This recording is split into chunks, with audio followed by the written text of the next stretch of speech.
Hey guys, it's YouTube Pollution here with my What's in My Dock video. What's in My Dock videos are kind of to help you, to just give you some ideas of what applications you might want to put on your Mac and to help you customize your entire Mac experience. So probably the first one I should show you is Fluid.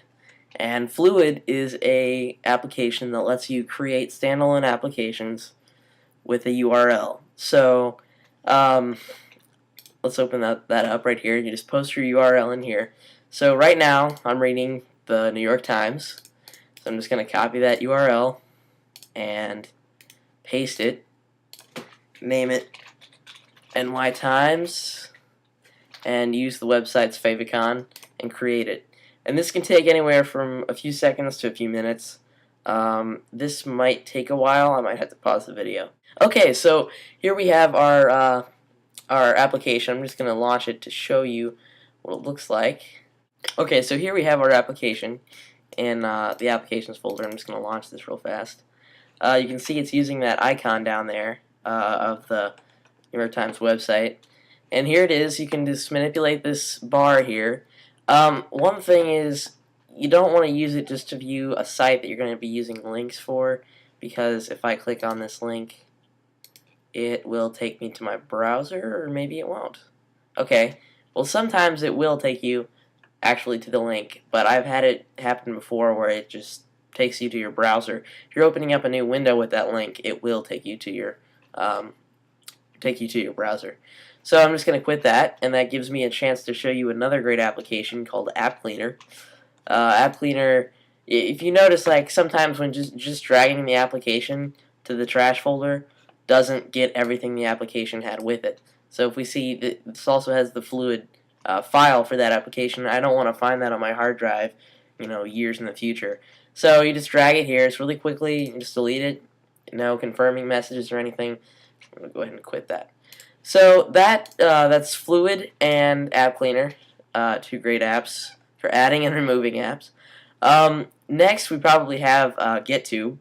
GetTube is an application that allows you to download YouTube videos, but also to just browse them right here in the interface.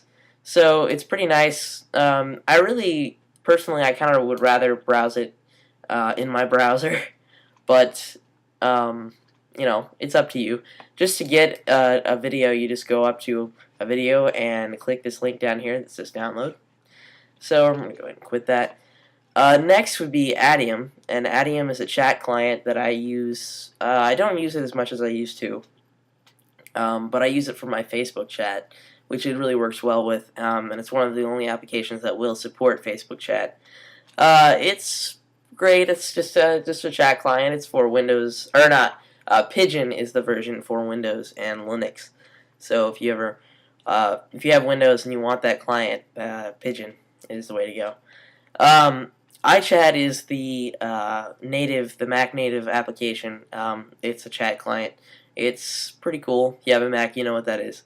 Skype is, if you don't know what that is, I don't know what's happened to you, but it's been around for a while. It is a voice calling application. Also, it supports video now. Did not originally.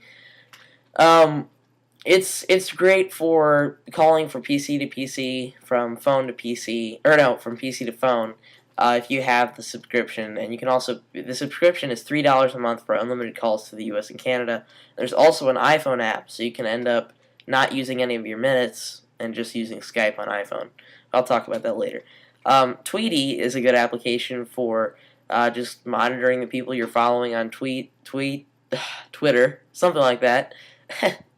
And I really don't Twitter that much, so I don't use it too much, but I do use it to kind of follow all the tech reviewers. If you want to see the interface, it's going to bring me back to all my chats, but here it is right there. And it's a pretty great interface. So I'm going to go back up to my other desktop here. Fluid we talked about, and these are two applications that I created with Fluid, and you can see that their favicons are nice. Actually, they actually look pretty good in the dock, not when they're zoomed in that far. But Ventrilo doesn't really relate to Macs, but it's a game voice chat client. Works pretty well, and it's the only one for OS 10 as far as I know of. Address Book and GarageBand are Mac native with iLife. iTunes, if you don't know what that is, again, I don't know what happened to you, but it is Apple's basically your browser, your application for all media. So MP3s, MP4s, movies, podcasts, everything, and it's your link to the iTunes store. Now, this icon I wanted to mention real quickly was designed by austinsreflex, who I'm going to post his site in the description. And he makes some great icons to help you kind of customize your Mac experience. So definitely thought I should mention him. And then you can see that it matches QuickTime X. iMovie is, again, part of iLife. It's a great video editor that I use to edit my YouTube videos.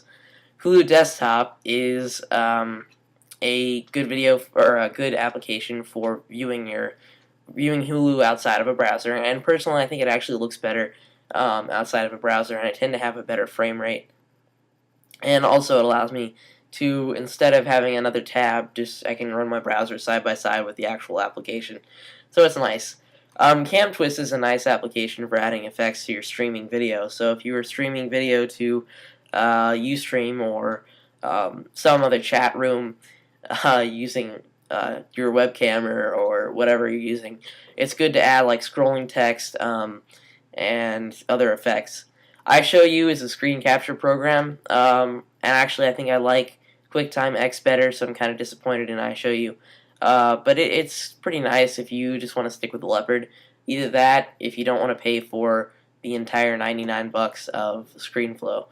TextEdit is just like Notepad, but on OS 10. Pages is part of iWork, so just a desktop publishing, or not desktop publishing, word processor. GIMP is a great application that's kind of like Photoshop, allows you to create images and edit images, and it's basically kind of like a copy, but it's free. And this icon was again designed by austinsreflex.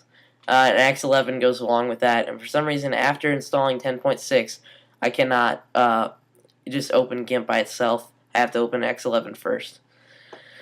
So PowerPoint is, it's part of Microsoft Office for Mac. It's a nice application, but I use Keynote more, which is from iWork.